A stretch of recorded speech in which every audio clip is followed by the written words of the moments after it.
In the corner of a dimly lit apartment Buffalo, New York, Leftfield prepares her station with the methodical precision that has become her trademark.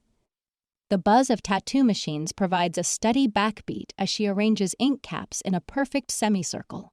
Her own arms' canvases of black and gray abstract artwork tell stories of both pain and rebirth.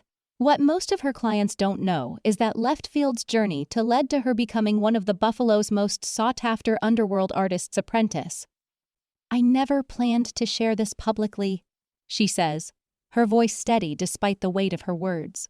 But silence protects the wrong people. The betrayal 3 years ago, Leftfield became a statistic, one of thousands of Americans who experienced domestic violence and sexual assault. But her story took an even more disturbing turn when her assailant struck a deal with local authorities to provide information on alleged criminal activities. "Suddenly, I was the one being investigated," she recalls. "My past, my appearance, my profession, everything became evidence against me." Leftfield describes a surreal experience of watching her identity be reconstructed through the lens of suspicion. Her tattoos art that had helped her reclaim her body after trauma were photographed and cataloged as potential gang affiliations. Her connections in the tattoo industry, a tight-knit community that had become her support system, were reframed as criminal associations. "They created a character that wasn't me," she says. And once that narrative exists in a police report, it becomes your shadow. The industry that saved her, Leftfield, began working in tattoo studios at 17, first cleaning equipment and answering phones before eventually earning an apprenticeship. "The industry," she explains, "has always been a haven for those who don't quite fit elsewhere.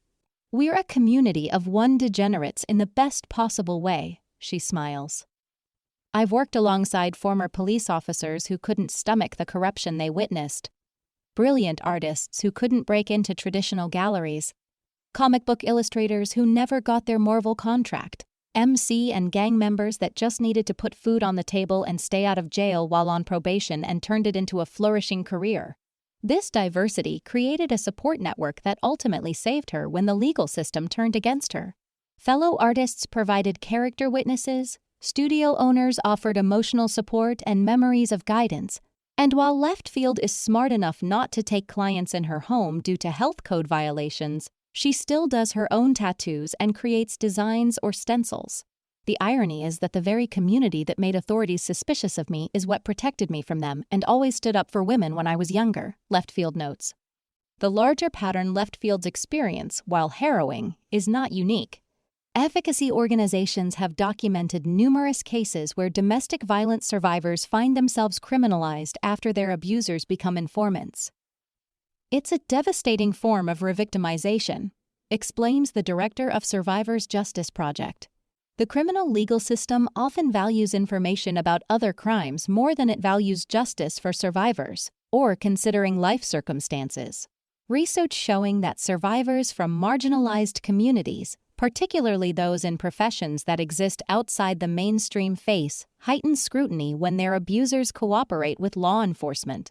There's this implicit bias that someone who looks alternative, has certain associations, or works in certain industries must be hiding something. So when an informant points the finger, those biases make their accusations seem more credible."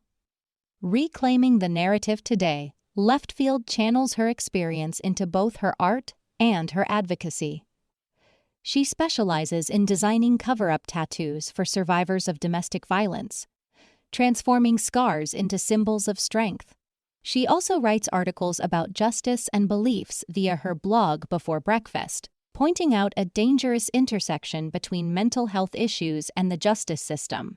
Leftfield shows through her information network that informants are not screened for mental health issues and can be easily manipulated, and information planted in one person's ear, one place to be repeated, and delivered to law enforcement. "I'm not anti-police," she clarifies. "I'm anti-system that allows abusers to weaponize the legal process against the people they've harmed. I've proven that by creating paranoia and being discounted and spreading rumors. People don't think I'm a threat. However, these same people calling me crazy have spread the information I planted and sold it as authentic. When you don't fit the perfect victim mold, It's easy to believe you don't deserve help, Leftfield says.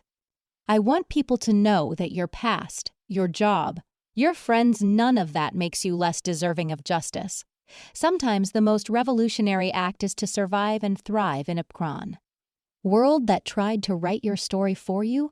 Every person who joined the network helped victims reclaim something, including me.